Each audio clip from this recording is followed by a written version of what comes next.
السلام علیکم میرے دیکھنے والے ویور، آپ سب خیریت سے ہوں گے؟ صبح کا ٹائم ہے اور ایکسرسائز تو میری مجبوری ہے، جیسے آپ کا فیس بک چلانا اور ٹک ٹاک چلانا، یوٹیوب چلانا مجبوری ہے، تو میرے لیے یہ ایسے ایکسرسائز کرنا مجبوری ہے، کیونکہ ایکسرسائز نہیں کرتا نا تو یہ گوڈے گٹے کھڑک جائیں گے۔ اور رہی بات مظفر گڑھ کی سیاست کی، تو میں یہ بتانا چاہتا ہوں بڑی دھوم دھام مچی ہوئی ہے۔ ہر کوئی اپنی جگہ پہ خوش ہے کہ میں جو ہے نا جی جیت جاؤں گا، بن جاؤں گا۔ تو اپنا میاں امتیاز علیم قریشی کے اوپر کیا آ رہا ہے، تو اس حوالے سے میں یہ کہنا چاہوں گا کہ جو بھی آئے اللہ کرے ہمارے حلقے کے لیے، ہمارے دوستوں کے لیے بہتر ہو۔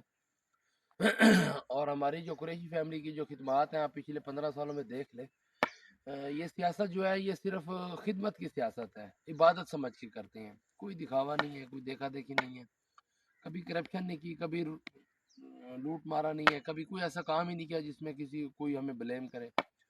تو آئندہ بھی امید کرتے ہیں کہ اسی طرح سے ہمارے جو بزرگ ہیں وہ آپ لوگوں کی خدمت کرتے رہیں اور آپ ہمیں ایسے ہی سپورٹ کرتے رہیں۔ بہت شکریہ، السلام علیکم۔